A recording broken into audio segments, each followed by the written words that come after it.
Happy Wednesday, grade 3s. Today you are having your second official poem practice. We are still having our poetry competition this year. Even if remote learning stays in place for like the rest of the school year, which I don't think will happen and I really hope doesn't happen, but we're still gonna have our poetry competition. We are going to have you presenting either in the classroom here with us, or you'll be presenting over Zoom, and I will be marking that.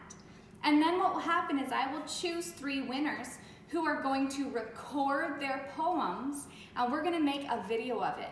You know how we made like the Christmas concert became a big video? We're gonna do the same thing with our poetry competition this year.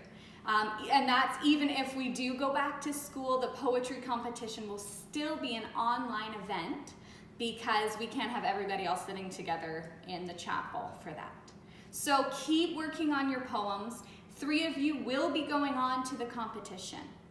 Now, for today's poetry practice, what I would like you to do is, you're gonna once again say your poem at least 5 times. Let's say 5 to 10 times. If you have a brother or sister who can listen to you and hold the paper for you, that would be ideal, because you should be starting to memorize this. But if you don't have someone, maybe everybody in your house is busy, that's okay. What you can do instead is you can put the paper down in front of you on a table and only glance at it when you need to. If you find you're having some trouble getting this memorized, I encourage you to break your poem into chunks.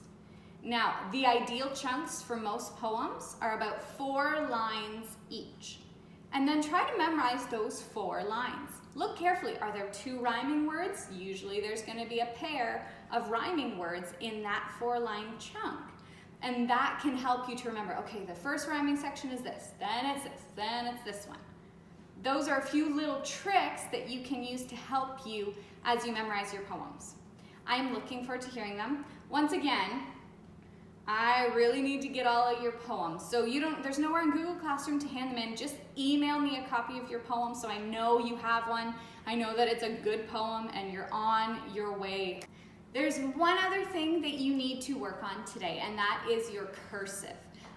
You're gonna be doing the letter W today. So let's take a look at how you do that. There are a couple ways to do a capital W, so let's take a look at that now.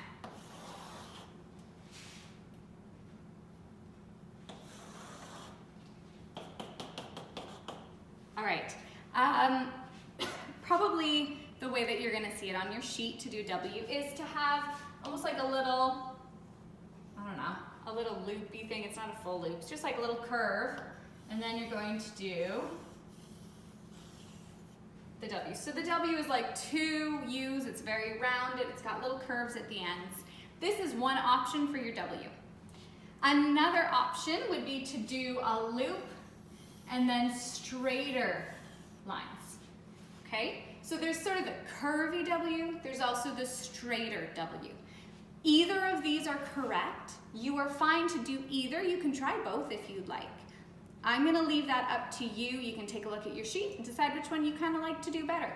That's the fun of cursive. Sometimes you can do it your own way within reason. So those are some options for you.